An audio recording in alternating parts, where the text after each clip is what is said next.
our Luncheon program. A discussion between Bruce Jentleson and Peter Feaver, shaping our foreign policy in the continuing war on terrorism.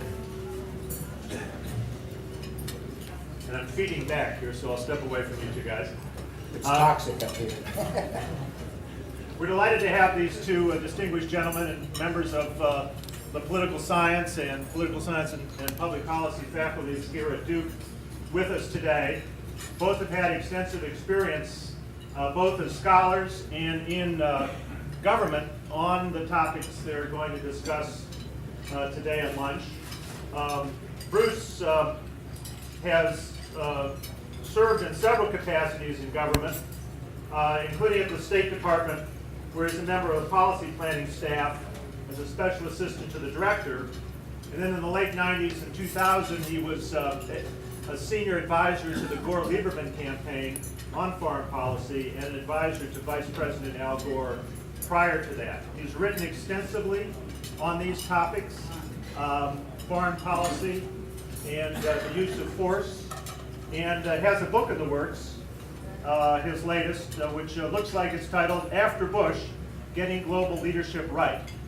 He's a frequent commentator on national and international news programs. Peter is the Alexander F. Paymeyer Professor of Political Science and Public Policy, and also the director of the Triangle Institute for Security Studies.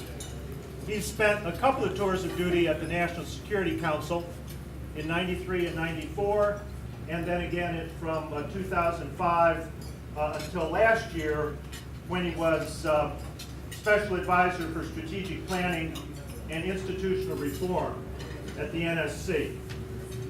He too has a book in the works. You can watch your Amazon and Barnes & Noble notifications for both of these coming soon, I'm sure, called Paying the Human Costs of War. And he, of course, writes, as do they both, in many other fora on these issues. They're both good friends of each other and colleagues, and although I'm sure they're going to have some disagreements on the policy issues, they're certainly capable of managing the show themselves, so I'm going to turn it over to them. I understand they have a format where they're going to deal with 4 different questions in a brief set of exchanges instead of one extended set of remarks followed by another. So we'll turn it over to them, and there may be time for questions at the end. Okay, thanks to both of you for coming. Thanks very much, Chris, and thanks to Scott, who's not here at this moment, for the invitation. We did think, as Chris was saying, rather than get up here and talk over lunch, that we would structure this as a discussion. We've agreed on 4 questions that we want to address, 2 of which are directly about terrorism, and the other 2 are a little bit broader context. And that we would kind of rotate going first, try to confine our remarks to really about 2.5 minutes each, so that we maximize the time for discussion and questions. So the caveat, of course, is we're not going to give full, comprehensive answers. We're not going to be Castro or Brezhnev and go on for a long, long time. But just sort of put some things on the table with each other and then with you. So the first question we wanted to address, and by the way, neither of us is speaking on behalf of any kind of candidate. We obviously are affiliated on different sides of the political aisle. But you'll see the first question we want to address is what we think should be the principal elements of continuity in the next administration in terms of policies towards terrorism. So we're not predicting so much, but what we really think that any administration should follow. So I'm going to go first, Peter will go second, and then the second question will kind of reverse our order. So I guess I should also say, when I talk about continuity, I talk about it in a relative sense, right? Life is always about relative judgments. And so it doesn't necessarily mean every element of current policy should carry forward. But I'm going to stress 3 areas in which I think that there's much less need for change, as some other areas I'll probably talk about in the next round. And the first of those areas, I think, in terms of a fundamental objective, needs to continue to be to place the highest priority on preventing catastrophic terrorism. This entails not only policies that relate to Homeland Security, but an array of policies overseas, including the Nunn-Lugar program dealing with the so-called loose nukes coming out of the former Soviet Empire, that in fact probably could be funded at slightly higher levels than it has been funded. Trying to strengthen the non-proliferation regime vis-a-vis Iran, North Korea, and the like. But fundamentally, I think when it comes to terrorism, that the greatest concern we have is the threat of catastrophic terrorism. That could be a suitcase bomb, it could be something larger, but with the developments of technology and sort of the super empowered individual, that's a very serious threat. And I think there's been a lot of progress on this in this administration. Not all the elements I think I'd agree with, but fundamentally I think there needs to be highest priority to that as a goal related to terrorism. Secondly, I think we really need to continue to adapt military doctrine, training, capabilities, and force structure to better fit the counterterrorism missions. We've done some of that in the last 18 months in Iraq, not as much as I would like. I'll probably get to that later. But we have begun to address it as a question of doctrine, which after all was what General Petraeus was involved in before he went to Iraq. But fundamentally, the challenges we face globally now militarily are much more of the asymmetric warfare kind, much less the conventional, classical interstate conflict, armies against armies, Air Force against Air Force. But whether you're Israel dealing with Hezbollah in Lebanon, or Ethiopia dealing with the threats in Somalia, or the United States in a whole lot of theaters, it's going to be asymmetric conflict. And we need to continue in a very fundamental way to adapt our doctrine, our training, our capabilities, and our force structure to making this a central mission. And third, I would stress, is Afghanistan. I think this is an area, to be very specific, which after all is where we started in the post-9/11 environment vis-a-vis terrorism. It's an area in which from October to December 2001 we achieved substantial military victories. But they were military victories that at minimum have been eroded. And that is extremely important for any variety of reasons. Not the least of which pertain to Afghanistan itself, but frankly I think as something that's emerging as a very important test case for NATO. As NATO has expanded its mission out of area, Afghanistan is a principal theater. And I would say, this maybe gets a little bit in the next question, and I'll stop, is that I think that we really need to take a different approach than perhaps we've been taking with the Allies. We do need to get more Allied partners buying into the hard parts of the mission, but I think the definition of the mission and the different components has to have political, economic, civil action components as well as military, and I actually think we have a lot to learn from our allies on that. But Afghanistan should be a very high priority in terms of, and I actually think success is achievable in Afghanistan, far more than I think is achievable in Iraq. So let me put those three on the table and turn to my colleague. Well, that's good, and not surprisingly, I agree with all of those three things. And so I've identified two others, but first I want to take an opportunity to show a different book than the one that Chris mentioned. That one's coming out, but the one that's out right now is called Getting the Best Out of College. And looking at the audience, you are my target demographic, parents of college age or uncles and aunts of college age, college-bound seniors. This is a book I wrote with Sue Waslick, and this is the one book I hope to have written that will sell more than 24 copies. So maybe if you all could get the word out, that's the one. But on continuity, I would echo what Bruce said. I'm more worried about Afghanistan than Bruce is. I'm particularly worried that we have a false or a faux consensus in America about Afghanistan. I think if Iraq were not there to fight about, I think there'd be much more political toing and froing about Afghanistan. And so if Iraq ever does leave the partisan fray, then I worry a lot about how Afghanistan and partisan fights over Afghanistan would proceed. But the two items that I would hope that the next administration, Republican or Democrat, would continue. The first one is the really stunning success that the administration has achieved in terms of multilateral cooperation on the war on terror. And this is despite very serious disagreements on Iraq. There's been no question that the Iraq war has been a problem for our alliance and our partnerships around the world. At the same time, while we've had those debates, we've been able to achieve a stunning level of cooperation in the law enforcement, diplomatic, and intelligence arenas in prosecuting the broader war on terror. And that's really a quiet success of this administration, that the next administration, whichever one we have, would do well to keep, focusing on a multilateral cooperation, often behind the scenes, often in the shadows, and that's been a big success. The second one is a recognition that this administration made very early on that the war on terror was not primarily a military mission. Yes, there is a military role. You can debate about whether they've over-militarized it with the war on Iraq, but there was no question that from the very, very beginning they recognized that there was a war of ideas element to the war on terror, and that it was not primarily a battle of arms, but it was at its fundamental level a battle of ideas. That recognition that it would require all elements of national power, that it would require all the tools in the toolbox, that you couldn't just take one tool in your toolbox, say a screwdriver, and then say, well, the rest of the war on terror needs to be screwed because that's the only tool we're going to use is the screwdriver.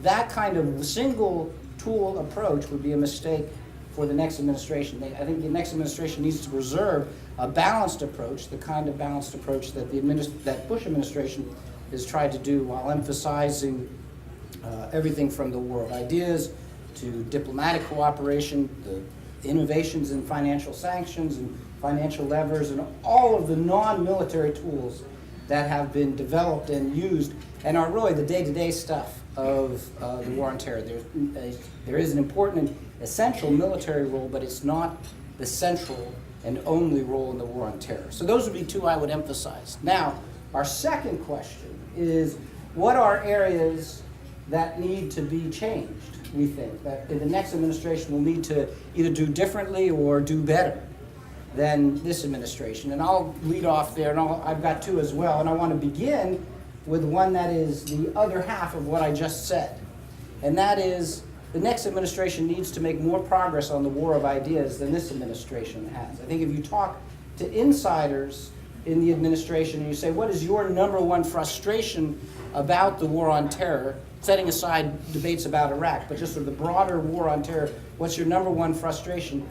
I would say insiders are likely to say the difficulty of making greater progress on the war of ideas. The president had a recognition of the importance of that within days, if not hours, of the 9/11 attacks. But the progress we've achieved in that since September since September 2001, I don't think anyone inside, and certainly no one outside, is satisfied with the level of progress. And it's extremely frustrating. I tried to roll that rock up the hill for a long time while I was working there, and a lot of great people are working on the problem.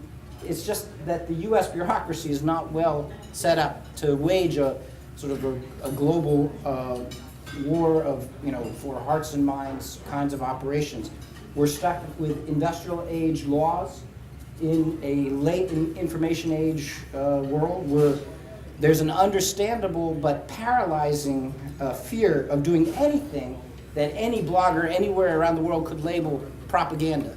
And so a lot of sensible operations in the information operations world are not done or are done very poorly or very half-heartedly because everyone is afraid to get stuck with the label propaganda. And then there's a misunderstanding about the role and the limits of what public diplomacy can be. And there's a mismatch between authorities and resources. I could go on and on. The next administration is going to have to work on that. I think there's a role for Congress, actually. Senator Biden, I think, understands this could be a leader in legislation for the next administration. That's going to be one that has to change. And the second one, apropos the topic of this conference, is I think there needs to be so the next administration will have to build a stable bipartisan and international political consensus on the legal framework for the war on terror.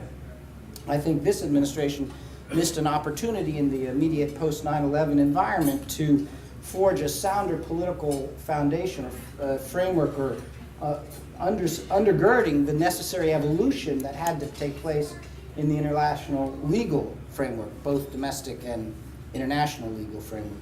And I think I follow Jack Goldsmith here when he says that there wasn't such a sense of urgency, I think, inside. I wasn't there, I was an outsider, but my understanding of it was that there was such a sense of urgency and a desire for the whole loaf that they in the process, missed opportunities to lock in with a sound political consensus, a new understanding about the domestic international legal frameworks that might not have been the whole loaf, but would have been a lot of the loaf and would have lasted longer perhaps, or would have set up the next administration better for that. So those would be the two I'd emphasize. So let me, the way I approach this is using the old metric that Donald Rumsfeld once established. Roughly, are we killing, capturing, deterring, defeating more terrorists every day, as he put it, than the mullahs and the madrasas are creating? It's useful in the sense of thinking about net assessment. In my view, even if you alter that, the net assessment comes out pretty negative. So I actually think there is a tremendous amount that needs to be changed. And let me just make 3 points there. One, I think, is I actually don't agree that this administration has developed a balanced strategy. You know, a genuinely effective integration of the military, political, intelligence, diplomatic, economic, and other instruments that need to be part of a cohesive anti-terrorism strategy. I think it's fundamentally failed there, and I think there are a couple reasons. One, I think, goes back to the basic threat assessment. You know, when I think about the terrorism threat, I want to make 2 points here. One is a differentiation between the nature of the threat. You know, you're really looking at 3 types of groups. There are the perpetrators, there are the supporters, and there are the sympathizers. Perpetrators are the ones that probably, you know, there's probably not much other strategy other than intelligence, covert action, and military measures. Those are, as Oliver North once said, the bad guys that are out there. Although he wasn't talking about the same set of bad guys. The supporters are those who are providing various kinds of support, from safe houses to financial, and those you really want to target, you know, with different kinds of measures. From some of the financial sanctions, and I think there actually has been some progress made on this through the Financial Action Task Force and the like, but you really need measures that are targeted at them. And the sympathizers are the ones that, as it's often referred to, are part of this war of ideas. I actually think that's where we've made the least progress. And if you look at, you know, all sorts of data, there was a little bit of a bump up around the tsunami rescue and others, but fundamentally, in terms of that, sort of the battle for the hearts and minds, if you will, of much of the Arab and Islamic world, I think we fundamentally have been failing. The other part of the threat assessment that's important is the distinction between the global dimension and the national dimension. Now, I actually go back to the Cold War, where we kind of lumped together our victory in the Cold War. Well, from my perspective, we actually won very, very handily in the European theater, liberating Eastern Europe, you know, bringing about the end of the Soviet Union. But if you look at the third world, actually, I don't think the record is nearly as successful, including so-called successes we had that came back to be problems in the post-Cold War. One of the problems, I think, is when we thought about what was going on in the third world, what these movements were all about, we sort of lumped together nationalism, you know, with monolithic Soviet Marxist-Leninism. And we tend to do that the same about terrorism. In the Lebanese context, if you want to really figure out what to do about Hezbollah, you know, you need to understand not just its links to Iran and Syria, you know, but its Lebanese identity. It actually doesn't make it any less of a threat. But your strategies have to be based on your threat assessment. I think that we've been doing too much of this global war on terrorism defined as a global network. So fundamentally, I think we have to change the overall strategy. Secondly, is Iraq. You know, I don't think, by any measure, in my view, distraction, deflection, fomenting the grounds, Al-Qaeda, Mesopotamia, anyone, the war in Iraq, I think, has hurt us in the war on terrorism. I think that in some way, and I think that the surge had some short-term successes, but it was very striking this week to see the contrast between General Petraeus, who came back in September and said, we're succeeding, so keep investing in us, and basically came back in April and sort of said, we're not really succeeding, but keep investing in us. You know, my own view is that there's little more that can be achieved and much that's at risk from this continued massive American military presence. And I actually think it's the current strategy. We all agree on the worst case scenario, humanitarian horrors in Iraq, and both drawing in and the instability spreading to the region. I actually think we're sticking with the current strategy that's more likely to achieve that than shifting from a military surge to what I and others have been calling a diplomatic surge. which would mean drawing down our troops carefully, responsibly, and strategically, while building up diplomatic initiatives globally, regionally, and within Iraq. The goals would remain the same: internal stabilization, as much as possible regional containment, but the strategy needs to shift, not only for Iraq, but for part of the war on terrorism. And third, and very briefly, neither of us are lawyers, but I do think it's important to also stress, when we think about the overall strategy, that we need a strategy that's consistent with the rule of law, with fundamental international American principles, and our overall international leadership strategy. It's not only building a consensus around more of a multilateral framework, but I think it's our own balance between what we say we stand for and how we go about some of these major foreign policy initiatives. So third is, what do we think will most surprise President McCain, Clinton, Obama about the world they face? So we can describe this as go to their website, see what they say the world's about, and think about what they're going to think about on, not just on January 20th, but probably on the Thursday after the Tuesday that one of them wins. The Wednesday they'll just sleep, but the Thursday they'll start to get briefed. So let me actually describe this in a way that doesn't necessarily differentiate among the candidates that much, but actually goes back to my undergraduate days at Cornell, when I had the great pleasure, long before he was famous, of taking a course called Astronomy for Non-Majors with Carl Sagan. So it's left me thinking, like a faux astronomer, right? And one of the things I think that we think about, I think conservatives think about one way, and liberal internationalists who think if we just kind of get our pre-Bush groove back, everything will be okay, is we keep thinking like Ptolemy's conception of the universe, right? So Ptolemy thought that the Earth was at the center and everything else revolved around it. I think that conception still really believes that the United States is at the center of the international universe, and our power is sufficient by all its measures, that everything else is going to revolve around it. Actually, what we've done is we've moved into a Copernican world.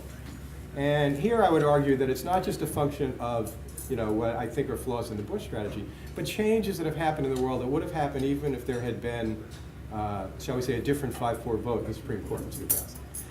And that's really what I think presidents are going to really have to pay attention to. A Democrat will come in and say, maybe I'll close Guantanamo, I'll sign Kyoto, I'll kind of pay in all the antes that supposedly Bush didn't pay in. But the big things are the systemic changes. In a Copernican world, it's not that anybody else is at the center. China's not going to be at the center. But everybody kind of is getting their own orbit. The ways they're going about their balance between how they build democracy, the development of state-based capitalism, which has a certain economic attractiveness in parts of the world. Not that everybody wants to be like China, but sovereign wealth funds and the others. We may still have the greatest gravitational pull, but not enough to make others our moon. And I think thinking about a Copernican world is actually very different historically. It's not even saying it's multipolar. And it poses some real challenges to international order. People want the United States still to be the biggest leader. But if you were to say that before, let's just say we had at least 51% of the leadership, of the vote, of the power in the world, you probably still have the biggest plurality. But put it at 37%, 39%, 42%, it's not a majority share. And I think on the Democratic side, there is a little bit of restorationism, revivalism. If we just go back and we do all those good multilateral things, the world will work kind of like supposedly it did, in the late 40s through the mid-60s. I think for President McCain, I think in some ways he thinks that if I can do better than George Bush in the exercise of American power, I can also achieve my version of the Ptolemaic world. And so I think this notion of figuring out that we're with Copernicus is going to be one of the biggest surprises. Well, I'm not sure I completely understood that, but and I'm not sure I'm disagreeing with you or when I say this, but I actually think folks will be surprised at how insightful Madeleine Albright was when she said that the U.S. is the indispensable power. Not that the U.S. by itself can solve every problem. It can't. In fact, to solve almost any problem, the U.S. needs the help of lots and lots of other people. But one of the things that struck me over and over and over again when I was inside wrestling with problems is that if the U.S. was not involved with a major equity stake on an issue, then there was very little progress that was made. And the progress that was made was much, much, much slower. than if the U.S. was involved with an equity stake and indeed in the leadership. So I don't know whether that makes me a Ptolemaic or not. But let me go through my list, which was what would surprise President McCain, and mine were more specific to the individuals. And I was tempted to pick for McCain that if he actually followed through on his promise to kick Russia out of the G8 and bring in Brazil and Brazil and India, that he would be surprised, one, that he probably can't do it, but two, if he did do it, it wouldn't make things much better. It would probably make things worse, at least the functioning of the G8. But that's not the one I want to pick for him. A more central one, I think, is I think he will be surprised at how jammed are the domestic political gears that block further expansion of the long-standing bipartisan consensus promoting trade, that the momentum has stalled or even reversed. And President Bush repeatedly mentioned how difficult getting CAFTA passed. This was in the summer of '05, and how that really fundamentally changed his thinking about the way, the stomach in America for, particularly the stomach in Congress anyway, for expanded trade. And then, of course, Doha, which got stalled and even collapsed because of ag subsidies. And that this problem cuts across parties. The ag subsidies is as much a Republican issue as it is a Democrat issue. This is not necessarily a partisan issue. There is the engine, domestic engine supporting the expansion of trade is stalled. And I think President McCain is primed to lead on security issues and on environmental issues internationally. I think he'll be surprised at how much of his capital has to be diverted in order to make progress on the trade. That may turn out to be one of the tougher nuts for him to cut. But to crack, I should say. What about President Obama? I don't think he's likely to try to do much on it, so I'll pick a different issue. I would be tempted to say that he'll be surprised at how fruitless unconditional talks with Iran are, but that's not the one I would pick. I think he will be surprised to discover that what candidate Obama calls unilateralism and the failures of Bush diplomacy really have much more to do with, one, bona fide conflicts of interest in the international arena, especially conflicts of interest among allies and partners, not merely with adversaries.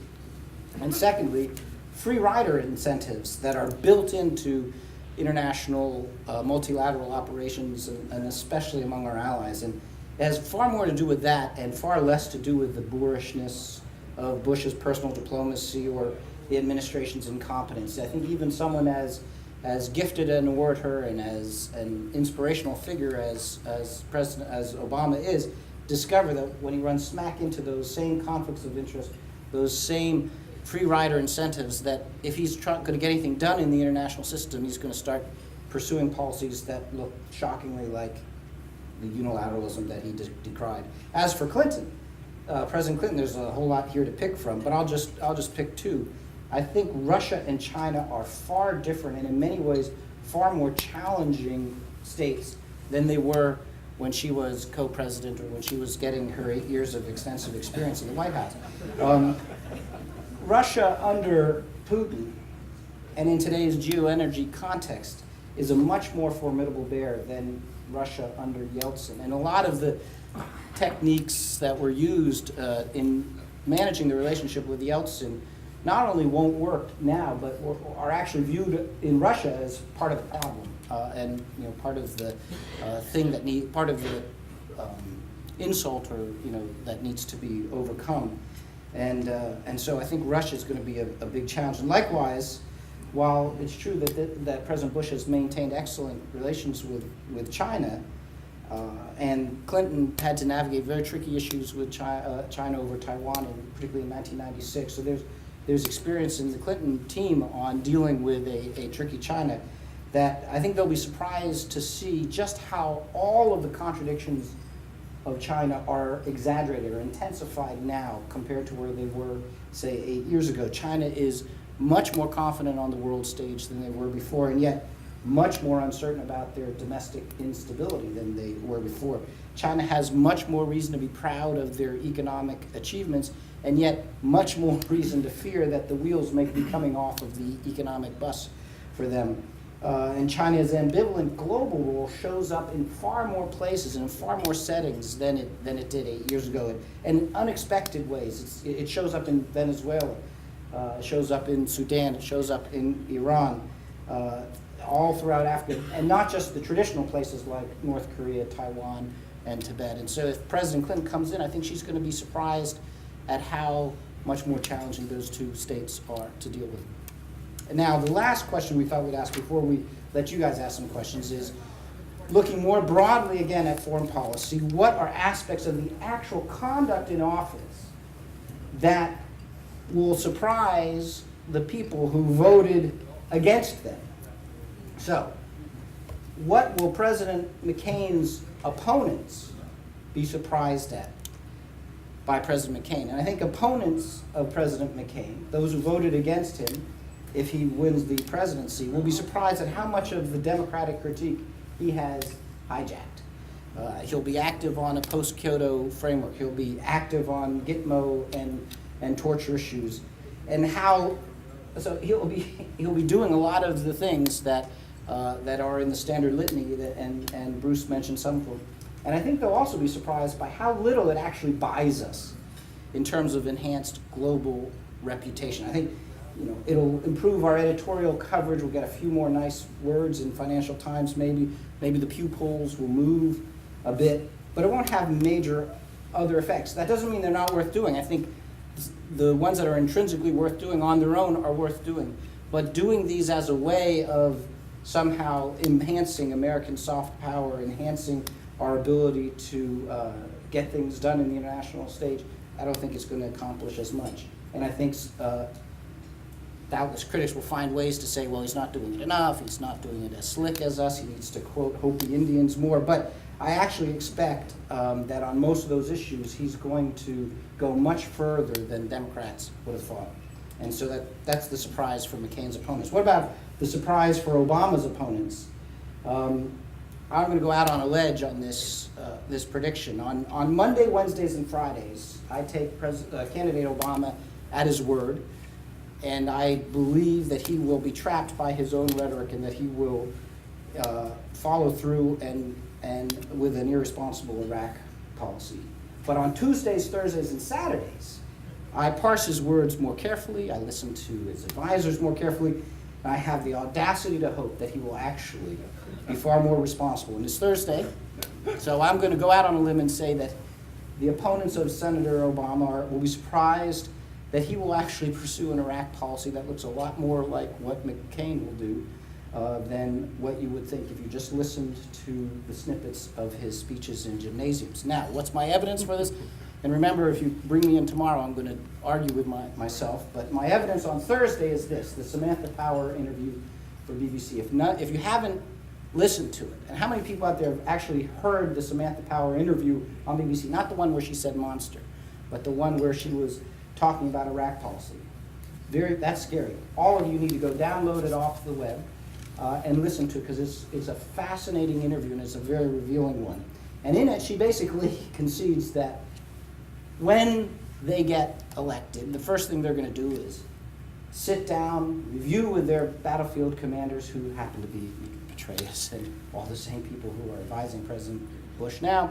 They'll review the policies, and they'll adopt a more responsible plan based on the conditions on the ground at that time, not stick to whatever campaign promise they made in March.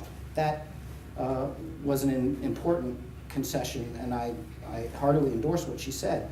There's also an effort by Democrats to strenuously misrepresent what McCain says, so that the McCain position is 100 years of surging combat. Well, if that's the McCain position, that leaves open a lot of terrain for a dramatic alternative, including, of course, the actual policy that McCain would pursue.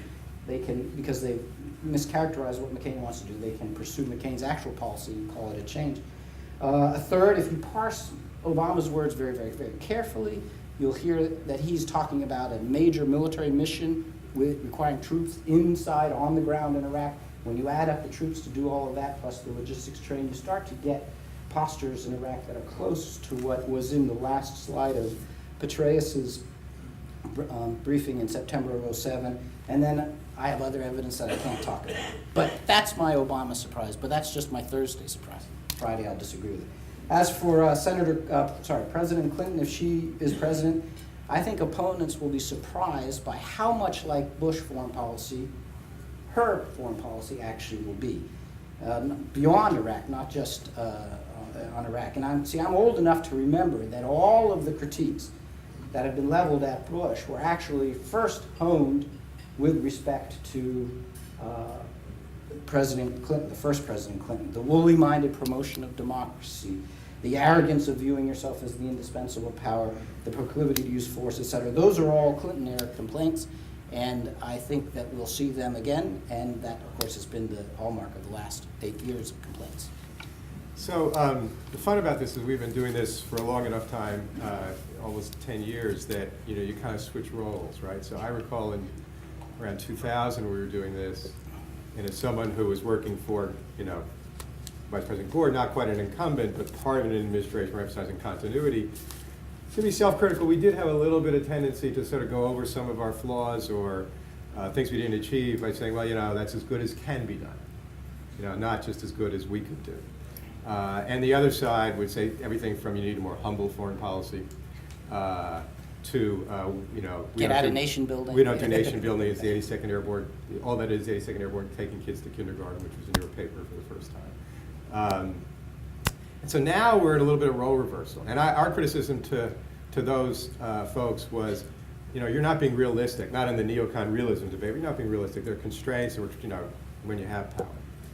So now we're kind of in this reversal where my friend basically is sort of, for a lot of these responses is, look, A, we really did better than you think, and B, nobody can do better. And so when you get there, you'll find out it's hard, and you'll thank us for what we did, and you'll see that it was really hard. And I'm in the possibility of being to sort of, well, no, there's great things that can be done, and just let us take charge. So it's an interesting juxtaposition. What goes around comes around. That's right, that's right. And of course, in 2000, there were a lot of voters, or at least too many voters in places like Florida, who said, there really isn't any difference between you guys. We'll do something really smart. We'll vote for Ralph Nader. But that's another discussion, over a beer, I think, or a couple beers. So on the three presidents. So I'm going to say what I think actually might surprise their opponents in a way that's actually positive, I think. And I think also speaks to my sense that actually you can do better than it's been done in the last 8 years. So I think President McCain has a great opportunity to do the Nixon goes to China thing. And I think he has an opportunity to do it on two things. I think one actually is Iraq. Okay? I think Peter defined responsible Iraq policy as basically more of the same. And in fact, I would argue the issue is part of a statement issued today through the Center for American Progress on this, making an argument that we need some fundamental shifts, that's the definition of responsible foreign policy, Iraq policy. So I think McCain could come into office and talk about the need, to achieve those two goals, as much internal stabilization as possible and regional containment, by a policy that starts to get out to Iraq and genuinely activates diplomacy, not sort of drive-by or on the side.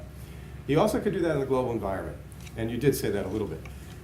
I was so most of the year in Europe last year on sabbatical, and it is striking. Anybody that's traveled anywhere, it's so striking what the difference is on the discourse on the environment. We are still stuck in this, is it a problem? Most of the rest of the world is talking about what's the solution. Indeed, including critiques of Kyoto. You walk into a supermarket, a Sainsbury's, not a Whole Foods equivalent, in the UK, in Britain, and you see products that are labeled, for the greenness of their production. Now, it may well be that some people think companies aren't being totally truthful, but the point is they believe that matters to consumers. You go to a country like Spain, and they have this vast difference, much bigger than ours, between tax benefits for efficient autos and tax penalties. The discourse in the world, and it's because I think the global environmental issue embodies so many other issues. It's not just a green issue. It has security dimensions, economic. And I think that we really don't really appreciate that. As we sit around, when my old boss won the Nobel Prize and I was invited into a bunch of conservative talk shows around here, and they're all still harumphing, you know, about this and that. So I think that McCain has the opportunity to do a Nixon Goes to China on Iraq and global environment. Global environment, he's done some things in that direction before. I think we need much bigger things than the bills that have gone through Congress, including if we want to compete. There's an enormous amount of money to be made out there in terms of green technologies. And if you look at where investors are putting their dollars these days, most of the companies are non-US. It's a major area of international technological competitiveness. So that's my positive view of how McCain might surprise some people that voted. For President Obama, I will just say very quickly that I think for those that opposed him, I think that he will demonstrate that there is a responsible policy for Iraq that safeguards American interests and at home and in the region, takes care of our troops, deals with the economic burden by responsibly getting out of Iraq. I think there's always some hedging one does when one's running. Been there, done that. But I think that he will demonstrate that, or I hope that he demonstrates that. For President Clinton, I would sort of say the same thing, but I guess I want to say something different there too. I would say that she would surprise her opponents by having really good analytic judgment. You know, I think she has a sharp mind. I think she really can have good policy judgment. We've never seen that. And I think that that would be the one thing. Again, these are all less absolute predictions than things that I think are plausible from the ways they presented themselves. That the triangulation of the politics might be less once in office, speaking to something that's a major critique of the thing. So I think that completes it. Why don't we just take, I don't know if there's a microphone or what the, People can just shout at but you us. can just shout and they may not get recorded. We'll repeat them. So, in the back. Steve Danger. I had a question on where you all started, particularly the gentleman on the right, with the concept of the war of ideas, perhaps carrying that forward. I think there's a flip side to that. Many are concerned that our war of ideas were a war of our ideas. And it turned out that those were not necessarily shared by others. And that some of our frustrations or struggles have been with understanding other cultural views, other conceptions of democracy, and other conceptions of religion and beyond that. So how do we, the next administrations, whether McCain, Obama, or Clinton, have a war of ideas or carry forward ideas that are perhaps more sensitive to other perspectives and perhaps more constructive in building our foreign policy? So the question was about war of ideas, and I would give two responses. I think that there are, it's, in my experience, the inside debate quickly gets wrapped around the axle on terminology. And I do think that there's better and worse terminology. I think some terms are so incendiary that they close off the audience and they provoke rather than engage. And so obviously I'm not saying that words and framing and labeling doesn't matter, but I actually challenge, I don't agree with you that that what the President Bush means when he's talking about the freedom agenda is fundamentally different from what the vast majority of the people we're trying to appeal to would want if it was explained to them. They might use different terms. They might use justice rather than freedom as a term. But if you look at the Chapter 2 of the 2006 National Security Strategy, where the administration tried to lay this out in a little bit more detail, and you look at the principles that are involved and the rule of law and good governance and the things that they're trying to promote, those are also, I think, universally shared, universally desired. And so I guess I would challenge the premise there. The second thing is that one of the things that isn't done well in the war of ideas is exploiting the weaknesses of the opponent. The opponent, in this case, terrorists, have killed far more innocent Muslims than you would think if you just looked at the discussion on the internet blogosphere, that their propensity to kill their own, and indeed to deliberately kill their own, and not merely as incidental or as collateral damage, but to deliberately target and kill their own co-religionists, that's a fundamental weakness on their part. And leveraging that in the war of ideas is an important thing. We don't do that well. That needs to be done better. And the next administration will have to figure out ways to do that better. That's what I mean. I think actually on the positive vision, there's a lot more overlap. But Yeah, on the last point, yeah, it's absolutely right. You know, where terrorists have been pushed back the most is when they've been hoisted on their own petard, right? That's a little bit about what the Anbar Awakening's about. We've even seen some of that in the most recent Pakistani election, right? And so I think that's right. I think as people kind of, get to know them, as it were, they don't, they see some of the problems. But I want to come back to this point I was making before about understanding, not just culture, but nationalism and those other individualized forces. That I think that, and it's not a moral equivalence thing, but it really is about your audiences. And I think until we can understand better that there are some things that, while there may be some elements of universality to them, that you've really got to understand the different contexts, not only Islamic, but Lebanese versus Pakistani. The other thing I think is that we really, this is actually really interesting, especially for a conference like this. So our system is based upon the very fundamental principle of that government is best which governs the least, right? And that's how we've defined our system. It largely comes out of our own historical context where we, rebelled against repression and lack of rights. And we've defined it in many respects, whether it's civil liberties or the role of government in the economy. In much of the world, much of Latin America, Africa, Asia, the Middle East, there's actually a different balance in the conception, which is that government is best which governs best. Not justifying a Pinochet or Saudi kings, but measured in terms of dealing with the fundamental social and economic problems that are justice issues in these societies. That really, the massive poverty and the other aspects of these societies. And to the extent that we're only talking about freedom defined as the rights of the individual, we're actually not as effectively talking about systems that work for them.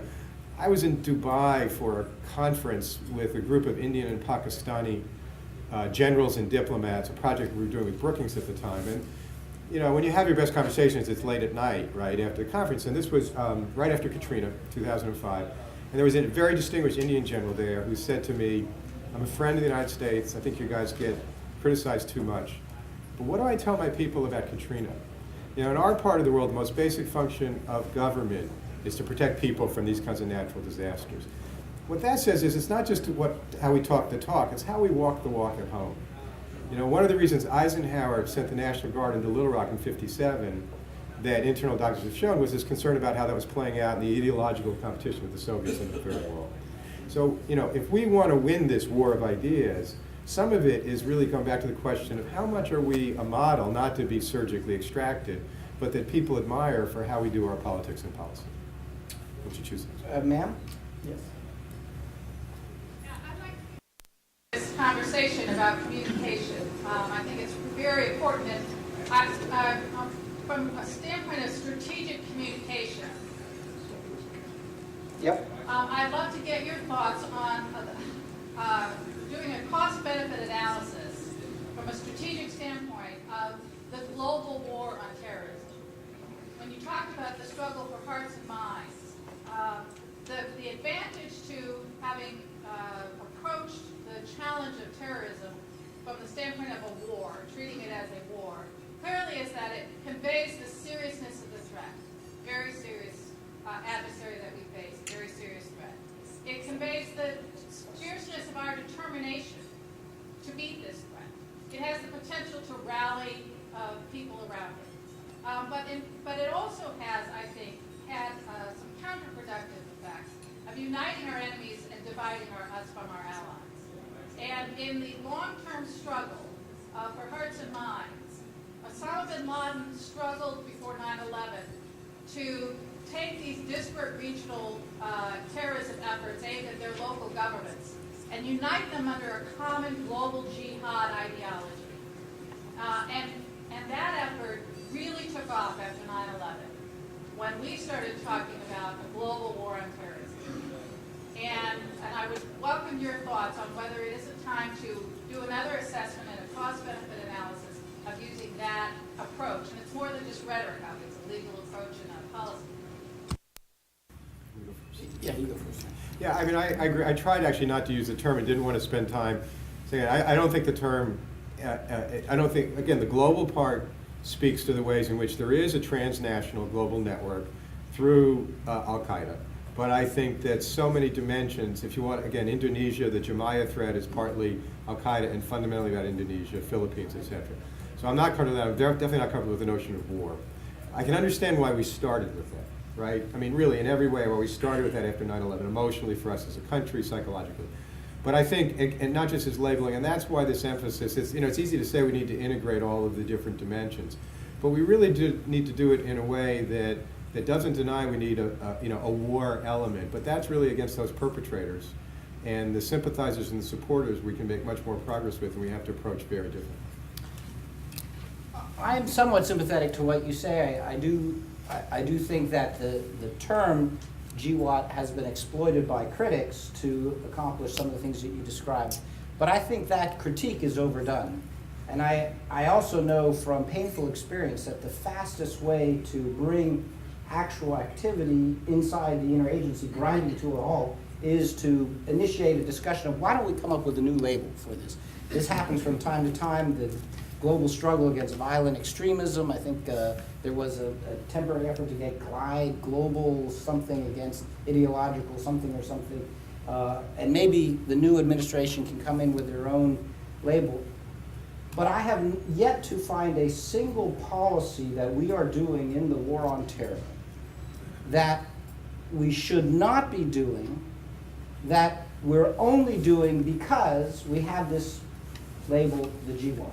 That in fact, there are lots of policies that we can debate about, but whether we would do them or not has nothing to do with the label that we put on the broader effort, and the wisdom of doing them has nothing to do with the label that we put on. So I don't mean to diminish it. I'm in the business of thinking that how you frame issues matters. Of course it does matter, but I think in this case, it maybe matters less than one thing. Peter and Bruce, thank you very much.